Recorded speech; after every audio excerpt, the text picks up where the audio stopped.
Question तो आप लोग के पास नोट डाउन होगा ना, वो भी क्या होगा 10 by pi watt per metre square है। एक एरिया ये है, एक ये है, इसकी रेडियस है 0.001 मीटर, 0.002 मीटर। यहाँ पे जो आपने टी लिया हुआ है, टी की वैल्यू गिवन है 2000 एंगस्ट्रॉम, म्यू है 1.5, लैम्डा है 6000। if 10% of light emerge out from slit, मतलब this is ये गिवन है, फाइंड नेट एट एफ ना। चलो बच्चा यहाँ पे बात को समझो क्या हुआ होगा। कुछ रे ऑफ लाइट है जिसकी इंटेंसिटी यहाँ पे भी 10 बाई पाई है, यहाँ पे भी क्या है 10 by pi watt per metre square. ठीक, अब जब इस एपर्चर से ये निकली होगी तो मान लो कि यार सपोज करो ये क्या हो गया आई ए और ये क्या है आई बी, सपोज कर लेते हैं। ठीक है, तो जो आई ए की वैल्यू है बच्चा वो क्या होगी 10 by pi watt per metre square into area से मल्टीप्लाई करोगे। एरिया कितना pi r square, that is 10 by pi into pi 10 raise to the power this is -3, right है ना। पाई से पाई आई ए की value I 10 raise to the power -5 watt. ठीक, इसी तरह से जो आई बी आएगा इसमें 2 से मल्टीप्लाई हो जाएगा, 2 से नहीं 4 से होगा ना, 2 का स्क्वायर यानी 4 into 10 raise to the power. ये बच्चा यहाँ पे और यहाँ पे है ना, मतलब जब इसमें एंटर हुई होगी उस मोमेंट की बात है ये आई और आई बी, करेक्ट। उस मोमेंट की बात इतनी सी है। अब तुमसे बोल रहा है कि 10% इसमें से इमर्ज हुई, 90% एब्जॉर्ब हो गई होगी, मतलब जो I1 यहाँ से निकला, यहाँ पे जो I1 या यहाँ पे जो I2 पहुंचा होगा, मान लो I1 की वैल्यू 10% ऑफ IA होगी क्या। अब इसका 10% मतलब डिवाइड बाय 10 कर दोगे तो I1 की वैल्यू अपने आप कितनी आ गई, कितनी आई I1 कितना आया, इतना आया, इतना आया। यहाँ पे ये दोनों सुपर इंपोज हो गए,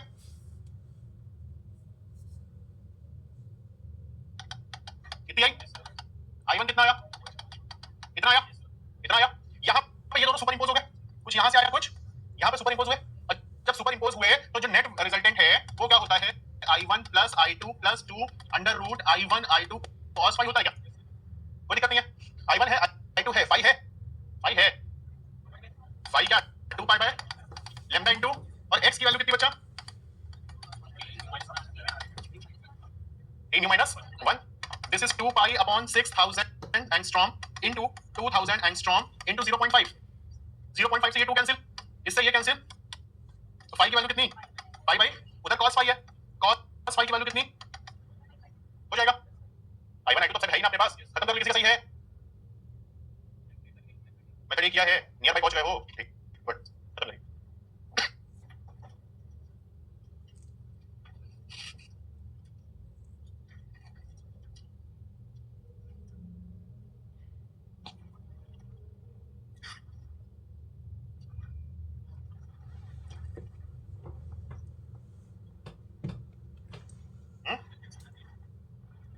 हाँ तो मैंने किया है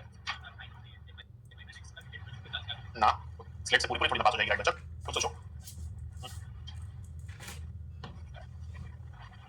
इस स्लैब का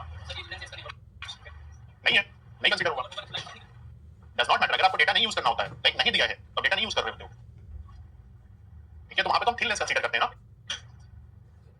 सिर्फ कन्वर्ज करने के लिए उस लेंस को यूज किया जाता है, ऐसा न्यूमेरिकल मानते हैं। आई नो दैट पॉसिबल नहीं है।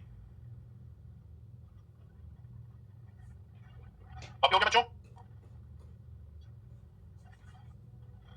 रेट्स पे बात करके खत्म करते हैं।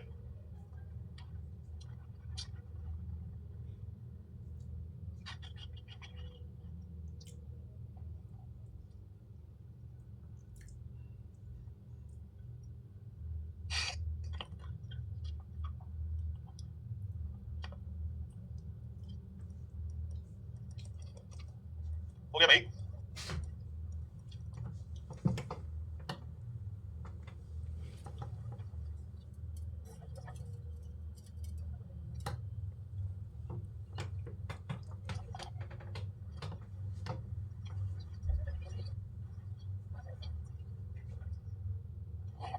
चेंज करें।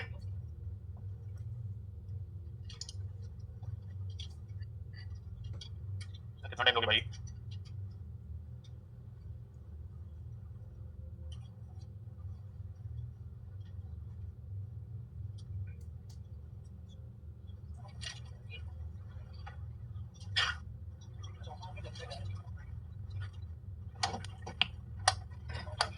सुपरपोजिशन में दूसरी हेडिंग बीट, तीन मेजर हेडिंग्स हैं। इंटरफेरेंस हमारा कंप्लीट होता है, बीट शुरू कर रहे हैं, फिर इसके बाद आएगा हमारा स्टेशनरी वेव।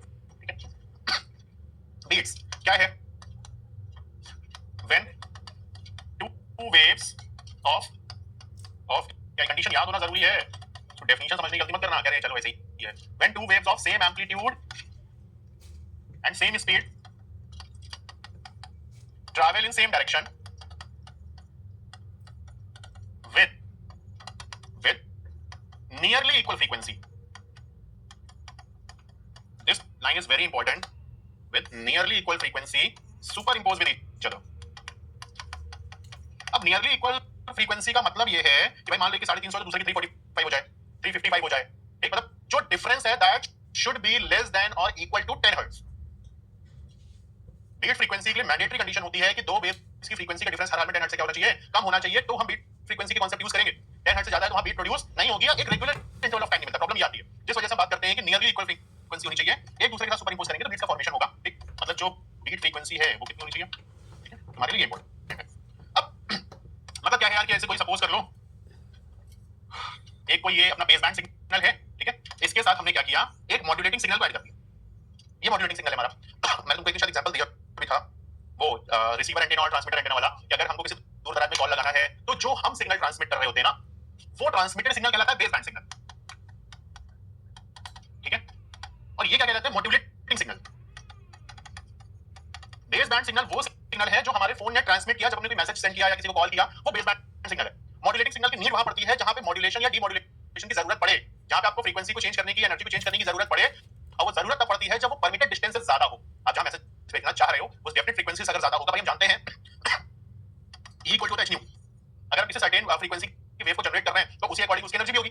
अब वो एनर्जी अगर रिक्वायर्ड डिस्टेंस से कम है, ठीक है, तो उसमें मॉड्यूलेटिंग सिग्नल को क्या करते हैं, ऐड करते हैं। हम क्या करते हैं, बेसिकली ट्रांसमीटर एंटीना ऐड करेगा, और जब वो ट्रांसमीटर एंटीना से रिसीवर एंटीना तक जाएगा ना, तो वो एक कुछ इस तरह की वेव होती है। जब दोनों आपस में एक दूसरे से क्या होंगे, सुपर इंपोज होंगे और आगे बढ़ेंगे। यहां पे इक्वल फ्रीक्वेंसी नियरली इसलिए रखनी पड़ती है ताकि दोनों का एनर्जी डिफरेंस कम है। दोनों के एनर्जी डिफरेंस को नियरली इक्वल रखना भी जरूरी है। क्यों जरूरी है? दोनों को सेम डिस्टेंस ट्रैवल करनी है, दोनों को सेम रूट लेना है, तो दोनों का एनर्जी कंजम्पशन भी सेम होगा। एग्जैक्ट सेम नहीं कर सकते, क्यों? रिसीवर एंटीना पहचानेगा कैसे कि कौन सा पैकेट मेरा है, कौन सा पैकेट तेरा है, मतलब कौन सा बेस बैंड सिग्नल है, कौन सा मॉड्यूलेटिंग सिग्नल है जिसको मेरे को फिल्टर कर लेना है। उस फिल्ट्रेशन के लिए दोनों की फ्रीक्वेंसी का डिफरेंस होना जरूरी है। इसीलिए बोलते हैं कि बीट में नियरली सेम फ्रीक्वेंसी होनी चाहिए। ठीक, अब मान लो इसकी फ्रीक्वेंसी कुछ न्यू1 है, सपोज करो इसकी फ्रीक्वेंसी कुछ न्यू2 है, तो जो बीट फ्रीक्वेंसी होती है ना, nu B that is nu one minus, ठीक है, डैश से माइनस साइन को रिप्रेजेंट ना करके इससे रिप्रेजेंट किया, इसका मतलब होता है लार्जर माइनस स्मॉलर। जब डैश लगाते हो तो उसका मतलब होता है पहला माइनस दूसरा, इसका मतलब होता है लार्जर माइनस स्मॉलर। ठीक है, अब यहां पे कौन सी वैल्यू बड़ी दिख रही है तुमको, न्यू1 बड़ा न्यू2? कौन बोला न्यू2 बड़ा, जरा हाथ उठाओ। न्यू2 की आवाज तो बढ़िया आ रही थी, हाथ दो क्यों उठे मेरे को दिख रहे हैं? हां दो दिख गए, एक हमारा एक हमारा, तीन टाइम उठ रहा है। न्यू2 में 4, न्यू1 वाले एक एक।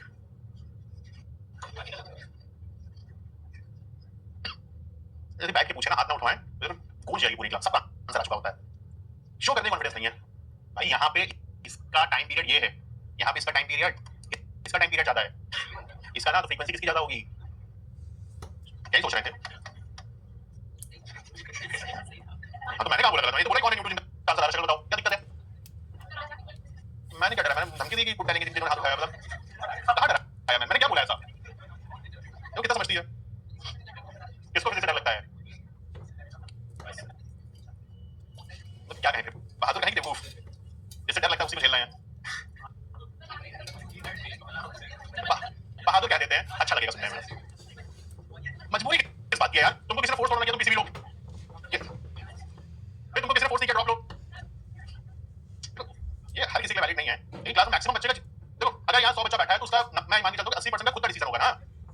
मेरे को डॉक्टर बनने का शौक है, बनना है, वो 5% लोगों को वैलिड है भाई, बाकी वो शौक है ना। क्या हुआ, कह रहे हो?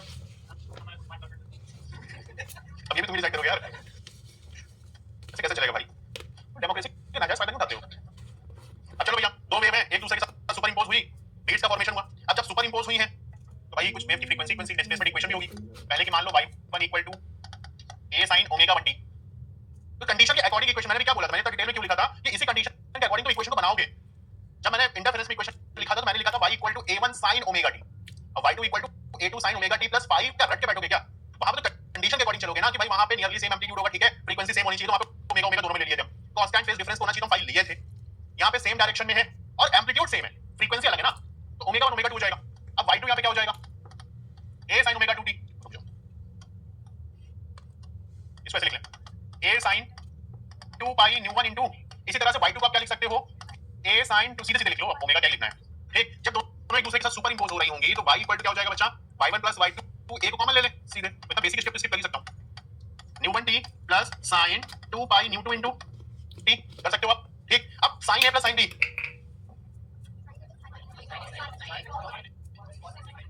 हाथ में तो कुछ समझ नहीं आएगा, 2 sin a plus b by 2 into cos a minus b by 2, sin a plus b नहीं है, sin a plus sin b है ना, लाइको sin a प्लस b और sin a plus sin b अलग अलग आइडेंटिटी भैया, गधा घोड़ा से एक नहीं होता है, पता लगा कि सर भाई तो हाइट का थोड़ा फर्क है, लिखे लिखे कहीं ना, मैं हर साल सोचता हूं मैं मैथमेटिकल क्यों पढ़ाता हूं, 15 दिन सिलेबस और आगे होता, आइए तो तुम भी सोचो, इतने साल से सोच रहा हूं पढ़ाऊंगा अगले साल,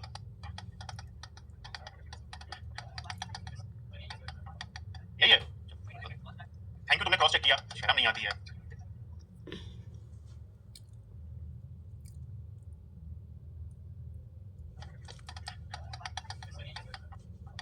यही है, थैंक यू तुमने क्रॉस चेक किया, शर्म नहीं आती है, 2a sin, ध्यान से कैलकुलेशन करना, a plus b by 2, 2 by new 1 plus new 2 by 2, ध्यान देना गलत नहीं होना चाहिए, ठीक, into cos a minus b ना, 2 by new 1 minus nu 2 by 2 into t, लिख सकते हो क्या, लिख सकते हो, बात पे गौर से समझना, एक लाइन की बात है केवल, मैं इसको थोड़ा सा रीअरेंज कर रहा हूं, इसको इस तरीके से लिख रहा हूं, 2a cos 2 by new 1 minus nu 2 by 2 into t into sin 2 pi nu 1 plus new 2 by 2 into t। अभी काम मैंने क्यों किया है इस पे थोड़ा सा गौर करो, ये रीअरेंज करना क्यों जरूरी था, जरूरी था भी नहीं था, यहाँ पे ध्यान दो जरा सा, ये जो इंसिडेंट वेव है ना, ये साइन के टर्म में, मैं क्या चाहूंगा रिजल्टेंट वेव किसके टर्म में है, ये बात हम लोग इंटरफेरेंस में भी किए थे, जब मैंने तुमको बताया था कि जानबूझ के मैंने माना है उधर एक साइन थीटा और एक cos थीटा ताकि अपनी आइडेंटिटी साइन के टर्म में बने, क्योंकि अपने पास इंसिडेंट वेव साइन के टर्म में, यही सेम काम यहाँ पे किया। अब साइन का टर्म का मतलब ये है कि ये हो गया अपना फेज, यहाँ पे बात को समझो, ये क्या हो गया फेज, ये साइन मतलब, और फेज के पहले बच्चा जो कुछ भी लिखा होता है, फेज के पहले जो कुछ भी लिखा होता है वो पूरा का पूरा क्या होता है, एम्पलीट्यूड होता है, पूरा का पूरा क्या होता है, एम्पलीट्यूड। जैसे y इक्वल टू, ये बात समझ लो, आगे आने वाली जो 3-4 क्लासेस के चैप्टर बाकी ना, हर क्लास में चीज इस्तेमाल करने वाला हूं, आपको फेज के पहले का पूरा पूरा पोर्शन एम्पलीट्यूड कंसीडर करना होगा, बाकी तुम लोग पीछे बतिया लो, मुझे पढ़ाने का मतलब नहीं है, शर्म नहीं आती है, y equal to a sin omega t, बच्चा देखो फेज ये था ना, इस फेज के पहले क्या लिखा है, a के साथ पूरा कुंडा लगा दो ना, a ओमेगा, ये ओमेगा, वो ओमेगा, दुनियादारी सबको एम्पलीट्यूड बोलते थे तुम जैसे वेलोसिटी में पढ़ के आए हुए हो, a ओमेगा sin दुनियादारी, a ओमेगा वेलोसिटी एम्पलीट्यूड होता है, तुम एक्सीलरेशन में पढ़ के आए हो minus a omega square sin omega t, वो माइनस a ओमेगा स्क्वायर पूरा एम्पलीट्यूड होता है, तो फेज के पहले का पूरा पूरा पोर्शन क्या कहलाएगा, एम्पलीट्यूड। यानी जब बीट वेव आएगी, जो बीट्स के फॉर्मेशन से रिजल्टेंट वेव आई, उस पूरे फॉर्मेशन का जो एम्पलीट्यूड है बच्चा वो क्या आएगा, 2a cos 2 pi nu 1 minus nu 2 by 2 into t। अब यहां पे तीन फ्रीक्वेंसी बनती है वेव में, क्वेश्चन बहुत समझ के करिएगा, अभी बैठ के मॉड्यूल ही लगवाना है, क्योंकि बेस के क्वेश्चन बन जाए वो बहुत बड़ी बात है, फॉर्मूला बहुत आसान है, न्यू 1 माइनस न्यू 2 करना है, वही नहीं होता है। अब यहां पे तीन फ्रीक्वेंसी होती है, पहली फ्रीक्वेंसी बीट फ्रीक्वेंसी जिसको बोलते हैं न्यू 1 माइनस, दूसरी फ्रीक्वेंसी होती है फ्रीक्वेंसी ऑफ रिजल्टेंट वेव, जब फ्रीक्वेंसी ऑफ रिजल्टेंट वेव बोलेगा ना तो वो फ्रीक्वेंसी ऑफ रिजल्टेंट वेव है आपकी ये न्यू 1 प्लस न्यू 2 बाई 2, क्यों, क्योंकि ये है तुम्हारा फेज, ये होगी तुम्हारी रिजल्टेंट फ्रीक्वेंसी। अब अगर इसको रिजल्टेंट फ्रीक्वेंसी बोलते हो तो मान लो न्यू आर बोल रहे हो, रिजल्टेंट फ्रीक्वेंसी सपोज करो, क्या बोल रहे हो, न्यू आर, तब जरा सा ध्यान दो, ये तुम्हारा पोर्शन बना sin 2 pi nu R T, और sin 2 पाई न्यू अपने आप ओमेगा होता है, वही चीज आ गई कि नहीं। दूसरी frequency clear, frequency of resultant wave. तीसरी, find the frequency which can change amplitude of resultant wave, find the frequency which can change amplitude of resultant wave and that is nu 1 minus nu 2 by 2। Question दिमाग खोल के तमीज से बहुत पढ़ना, frequency resultant wave की पूछा है, या बीट फ्रीक्वेंसी पूछा है, या फ्रीक्वेंसी थ्रू व्हिच या due to which amplitude of resultant wave change, मतलब वो फ्रीक्वेंसी जो एम्पलीट्यूड को प्रभावित कर रही होगी, बदल रही होगी, चेंज कर रही होगी, वो है न्यू 1 माइनस न्यू 2 बाई 2। ठीक, this is frequency which affect amplitude, which affected amplitude, this is frequency of resultant wave. यही पूछेगा, इसके अलावा कुछ नहीं बीट में पढ़ाने के लिए मेरे पास, लेकिन बीट खत्म नहीं हुआ।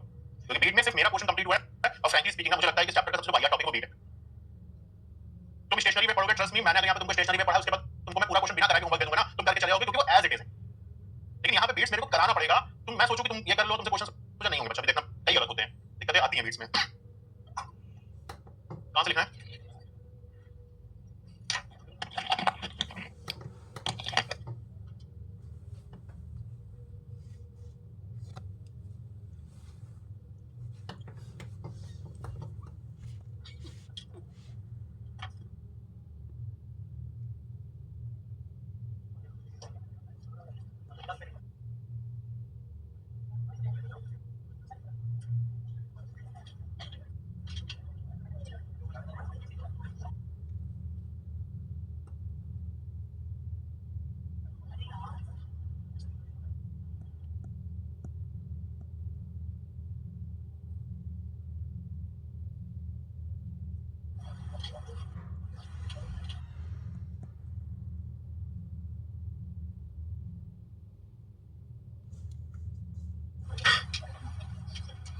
जी सर।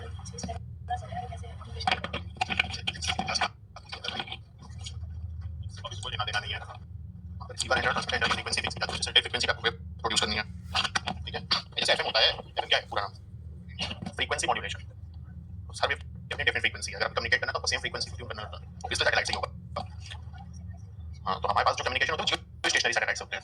सैटेलाइट्स तो बहुत होते हैं ना, हमारा कम्युनिकेशन में यूज होता है कुछ जियो स्टेशनरी होता है। क्यों होता है ये तुमको बताएंगे सप्ताह के आखिरी में ग्रेविटेशन में। हाँ यस सर, जल्दी छापो। हमको याद भी नहीं था, अभी याद आया थोड़ी देर पहले। बतिया लिए दोनों लोग हैं?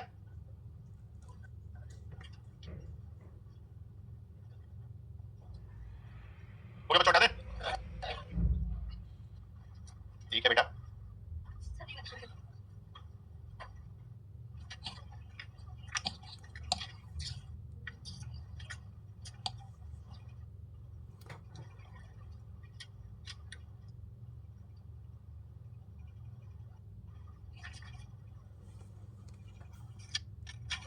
इसके बाद मॉड्यूल ओपन करो, पेज नंबर 215। मॉड्यूल नहीं है, थोड़ा रेस्ट कर सकते हो आधे पौन घंटे, सो जाओ हेड डाउन करके। जो मॉड्यूल नहीं लगता है वो कौन सा पाया जाता है? बोला तो मॉड्यूल नहीं तो क्या करना है? टेक्नोलॉजी नहीं थे तब इंसान थे, पर तुम्हारे जैसे लापरवाह नहीं थे। भाई क्या बात हो सबको? राम राम। ठीक है, पेज नंबर 215 ओपन किया। जितने दिख रहे हैं चिपका लो पूरा लाइन से। यहाँ चिपकाना है, वो सॉल्व होके चिपकेगा ना, ये रट्टा मारेगा। दो एग्जांपल होंगे शायद।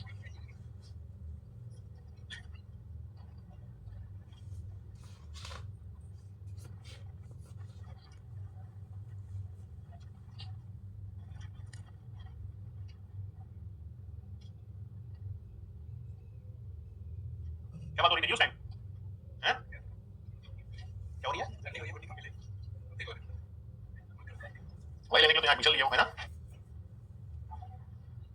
ये चारों के पास मॉड्यूल नहीं है, एक है बहुत है।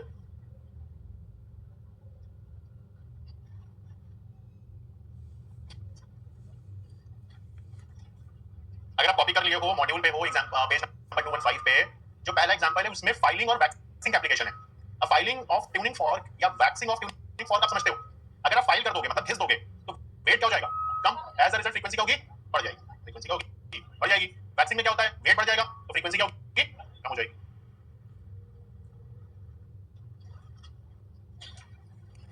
बेटा किसी से लेके फोटो क्लिक कर लो, टाइम थोड़ा खराब करोगे, फिर नहीं हो पाएगा फिर। जी क्या था? हाँ ये किसका है? दांत दिखाओ। अच्छा 2 दिन मैंने कराया कि दिक्कत ये है।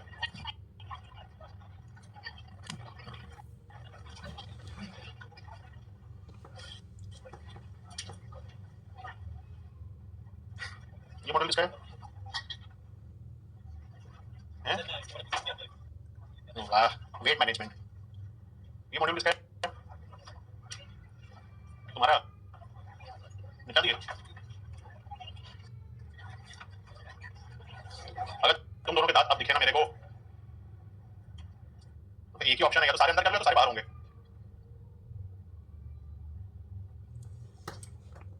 Question, a tuning fork having frequency 300 Hz produces 5 beats per second। अब देखो समझो, अगर 300 Hz है मतलब वो मान लो न्यूमन है, न्यू भी गिवन है अपने को 5, तो दूसरी फ्रीक्वेंसी या तो 295 होगी या तो 305 होगी, correct? fixing is added on the arm of non tuning for ठीक non tuning for the number of beat decreases then calculate obviously 300 से कम that is 295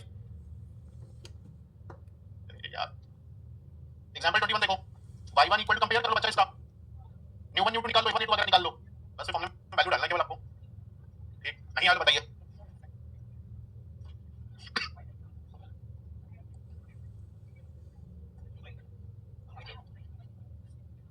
क्या ऐसी बोलो पूरा क्वेश्चन पढ़ना पड़ेगा बता पाएंगे पूरा पढ़ी हां तो इक्वेशन देखें बस तो तुम कैसे भी इसको कंपेयर कर सकते हो तुम्हारे पास प्रोग्रेसिव वेव की मल्टीपल फॉर्म है जैसी फॉर्म तुमको मिले तुम वैसे कंपेयर कर लो तो इक्वेशन जरा मैं देखूं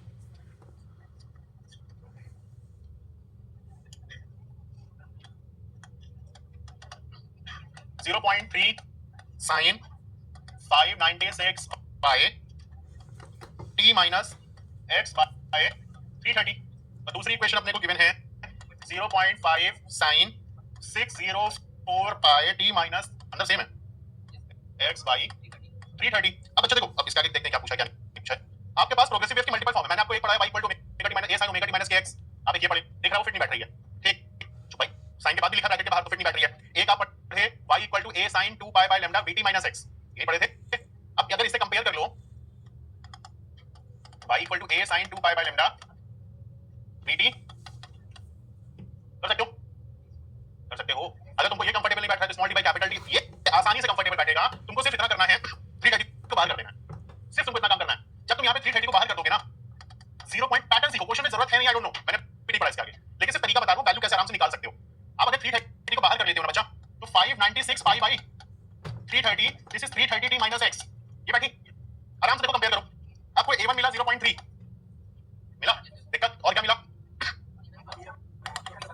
2 पाई बाय लैम्डा 1 मिला 596 पाई बाई 330 ठीक v1 मिला 330 इसी तरह से a2 मिला 0.5 2 पाई बाय लैम्डा 2 मिला 604 पाई बाई 330 राइट अब v2 मिला 330 अब देखो तुमको क्या काम करना है अब न्यू 1 न्यू 2 यूज करवाया होगा इसने अब न्यू 1 न्यू 2 के लिए क्या यार v equal to nu lambda भाई यानी new equal to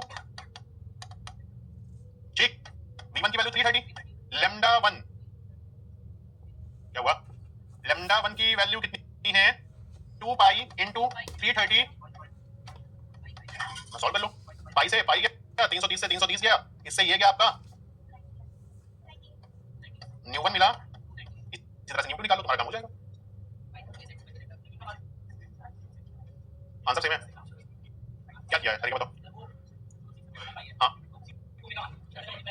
omega T minus के एक्स कर लियो एक तुम्हारी इच्छा हाँ छोटा पड़ जाएगा तुम ब्रैकेट खोल डालो पूरा ओमेगा टी माइनस के एक्स सिंपली क्या मिल गया 2 पाई लैम्डा से ओमेगा मिल गया तुम्हारी इच्छा सही है परफेक्ट है कोई दिक्कत नहीं तरीका डिफरेंट नहीं करेगा वो तरीका वही है कंपेयर किया अब तुम्हारे पास तीन इक्वेशन बचा तुम फ्री हो तुम तीनों में से किसी भी इक्वेशन से कंपेयर करो आंसर वही आएगा ओमेगा टी माइनस के एक्स क्या वेरी फाइन और जल्दी हो जाएगा हो गया इसमें कोई पार्ट फंसा है लास्ट वाला ये बच्चा तुम्हारा मॉड्यूल फ्री है ना मेरे को दे दो वो नहीं है क्या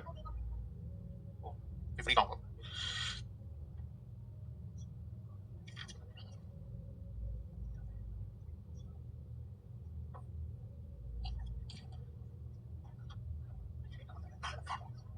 तुमसे क्वेश्चन बोल रहा है फ्रीक्वेंसी ऑफ रिजल्टेंट वेव हो गया है क्या किए हो क्या फॉर्मूला लगा न्यू 1 प्लस ठीक frequency at which amplitude of wave यही बात कर रहा था अभी मैं न्यू 1 माइनस न्यू 2 बाय 2 हो गया frequency at which beats are produce beat frequency आपसे पूछा हुआ है न्यू 1 माइनस न्यू 2 न्यू 1 तुम्हारा आया 298 वो आया होगा तुम्हारा 302 है ना तो 302 बड़ा माइनस छोटा करना है 302 माइनस 298 बीट फ्रीक्वेंसी 4 हर्ट्ज कहां है ठीक चौथा भी फंसा है also ratio of maximum and minimum intensity बचा I max upon I minimum a1 plus a2 upon a1 minus a2 of the whole square done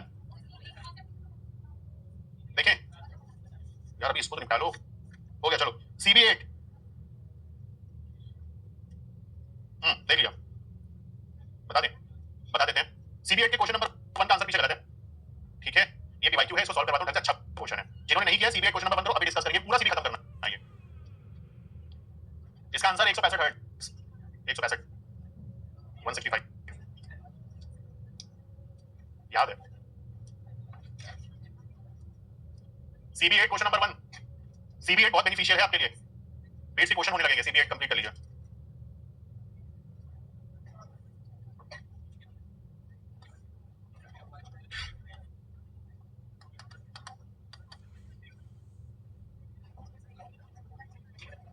लेकिन हर क्वेश्चन 2 मिनट बस।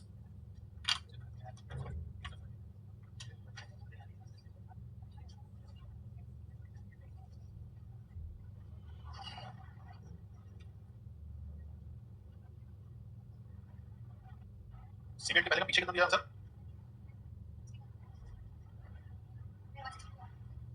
162 कैसे आएगा? देख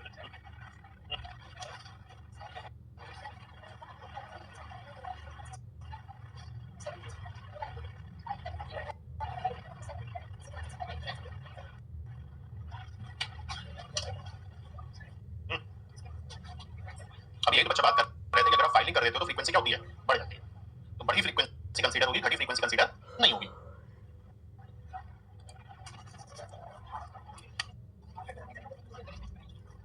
क्यों चिल्ली हो रही है भाई?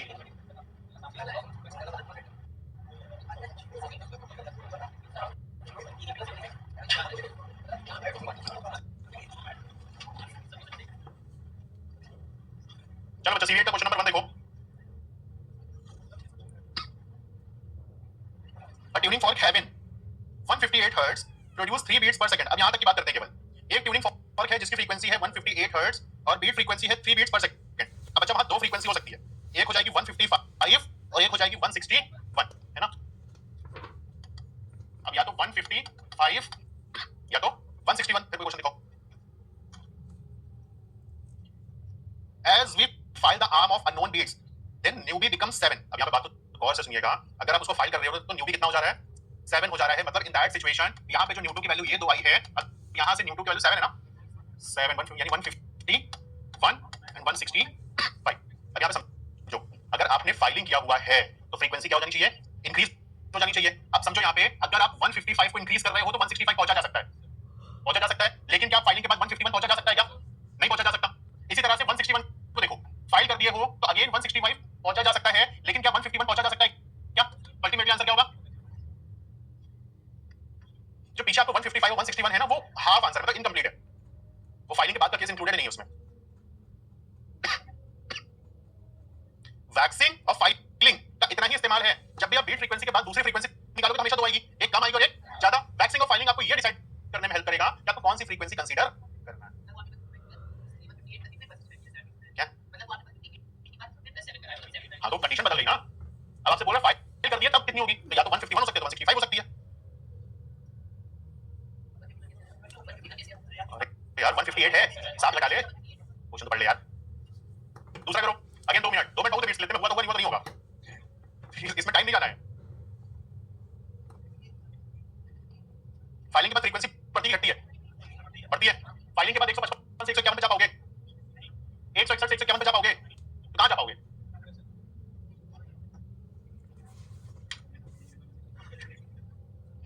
क्वेश्चन नंबर 2, यही सब यहाँ पे होते हैं इसलिए बोला, यहीं पे बैठ के लगाओ।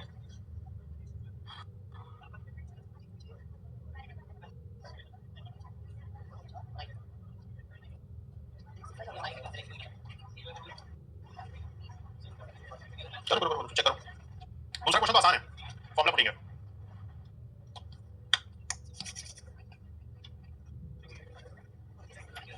दूसरा तो आसान फॉर्मूला पुटिंग होगा, है ना? एक में शायद बीट फ्रीक्वेंसी पूछा हुआ है और एक में शायद रेशियो पूछा किसी चीज का, आई मैक्सिमम और आई मिनिमम। दूसरा किसी का फंसे तो बताओ, हो गया है तो तीसरे पे पहुंच जाओ। इतनी देर ना जाओ, बाकी में चलने दो आराम से, पब्लिकली बताएंगे। थोड़ा बड़ा कुछ नहीं होता, थोड़ा क्या होता है, हिंट विंट नहीं होती है। ये सब बैसाखी छोड़ो, लाठी लेके चलोगे तो कैसे चलोगे भाई? ये लाठी एग्जाम में नहीं जाएगी। तीसरे का बी नहीं आया तो तीसरा क्वेश्चन ही नहीं पढ़े, अभी नहीं पढ़ेंगे, दूसरा देख लें। दूसरे में किसी को दिक्कत परेशानी किसी को नहीं है? अब दूसरा नहीं बताएंगे, चलो टाइम है तो मैच नहीं हो रहा, कराते मैच। लो यार क्वेश्चन दिखाओ, एक सर को देखते रहेंगे, तुम भी पढ़ो, भी पढ़े। क्वेश्चन नंबर 2 बोल रहा है, two vibrating tuning forks produce progressive wave. A1 पता है, U1 पता है ना? A2 पता है, U2 पता है। These tuning forks, आई होगा कुछ, the person will hear alpha beats per second with person will hear alpha beat per second, मतलब बीट फ्रीक्वेंसी पूछ रहा है, 1 माइनस न्यू कर लो, ठीक, अल्फा आ जाएगा, मैक्सिमम इंटेंसिटी और मिनिमम इंटेंसिटी बीटा बोल रहा है, a1 + a2 / a1 - a2 of the whole square, beats per second होती ना यूनिट, कहां पे थर्ड में पढ़ाओगे भी, चलो बताएंगे नहीं, बस पढ़ ले रहे हैं।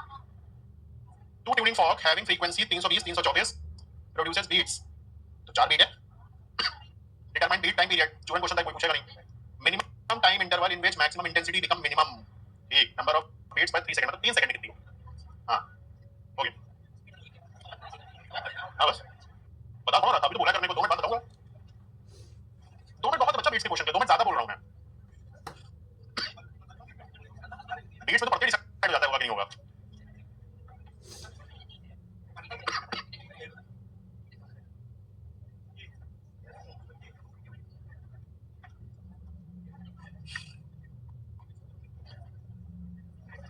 हो गया बच्चों तीसरा,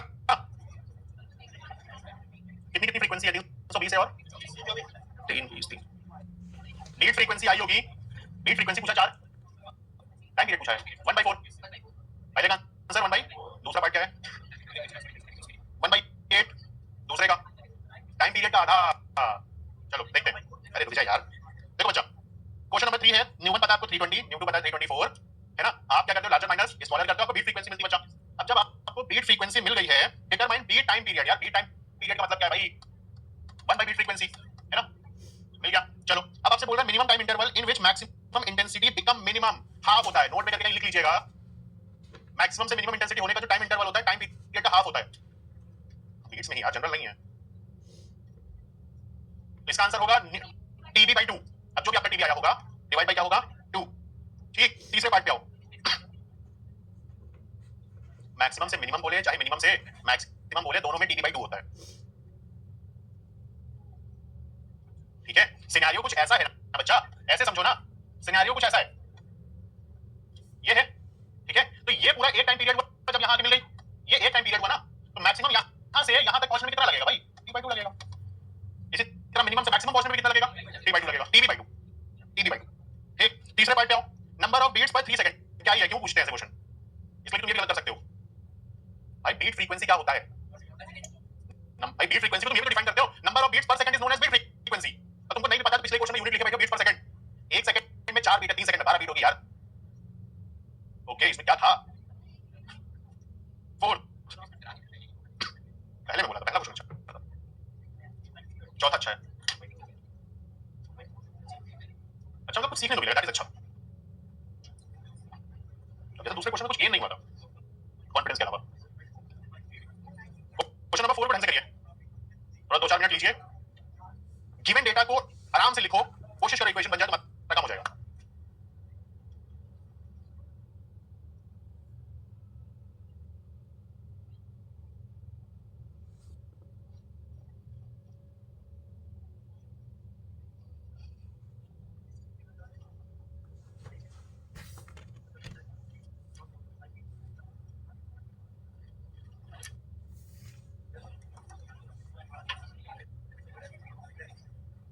हो गया, वोट हो गया, वेरी गुड, दिखाना नहीं किसी को भी नहीं,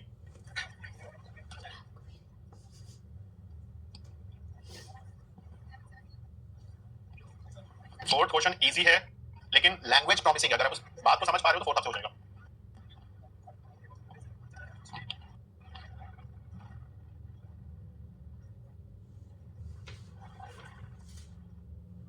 "51 tuning fork are arranged in series in such a way that each fork produce 5 beats per second with neighboring tuning fork. If frequency of last is 6 times of first, then determine frequency of 11th.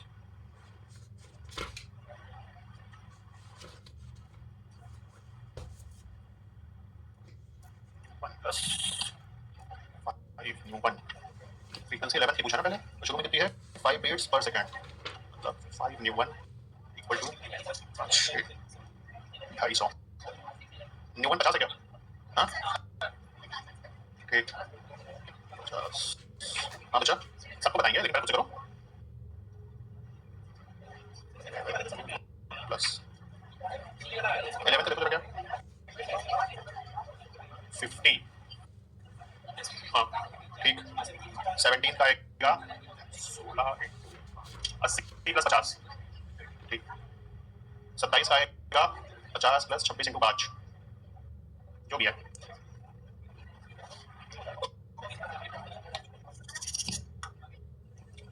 Very good. चलो बच्चा कितना question number 4 हो गया है 1 2 3 4 very good very good. Question क्या बच्चा question बोल रहा है कितने ट्यूनिंग फॉर्क है 51 ट्यूनिंग फॉर्क्स हैं सीरीज में लगे हुए हैं और दो कॉन्सिक्यूटिव ट्यूनिंग फॉर्क्स की जो फ्रीक्वेंसी वो 5 है। कहने का मतलब ये है न्यू1 माइनस न्यू2 या न्यू2 माइनस न्यू1 की वैल्यू 5 है ठीक है ऐसे लिख लो न्यू2 माइनस न्यू1 की वैल्यू कितनी इसी तरह से न्यू3 माइनस न्यू2 की वैल्यू कितनी इसी तरह से न्यू4 माइनस न्यू3 की वैल्यू कितनी। अब जरा इन दोनों को अगर ऐड करो इन दोनों को ऐड करो तो यार न्यू3 माइनस न्यू1 10 बोल सकते हो यानी न्यू3 इक्वल टू न्यू1 प्लस 10 कहला सकता है बात में समझना इसको इस तरह से लिख सकते हो ना अगर इसी पूरे को जनरलाइज कर दो तो 51 की जो फ्रीक्वेंसी होगी वो न्यू1 प्लस 5 इंटू 50 होगी क्या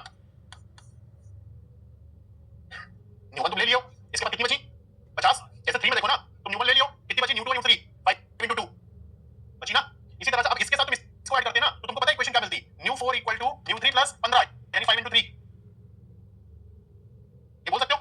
दूसरी इक्वेशन तुमको गिवन है तुमसे बोल रहा है जो आखिरी फ्रीक्वेंसी है वो पहले के 6 गुना है यानी तुमको गिवन है nu one nu 51 equal to 6 nu one बच्चा कंपेयर कर दो 6 nu one equal to nu one plus 250 5 nu one equal to 250 nu one कितना इसी कैलकुलेशन के साथ मैं भी और बता रहा था फिर मैंने क्या किया था अब 11 पूछा गया था ना अब इसी को जनरलाइज करो 11 के लिए nu 11 equal to nu one plus 5 into 50 plus 50 100 फिर कौन सी पूछा है 17 जनरलाइज करो बताओ 5 इंटू 16 80 है प्लस 50 ठीक फिर 27 न्यू1 प्लस यही मैं बोल रहा था दिस लाइन इज जम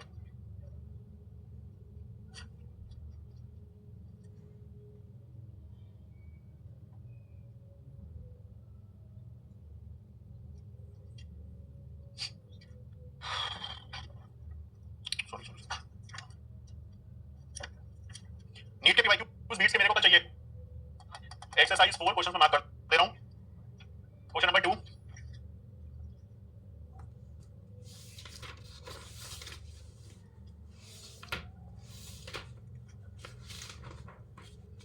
11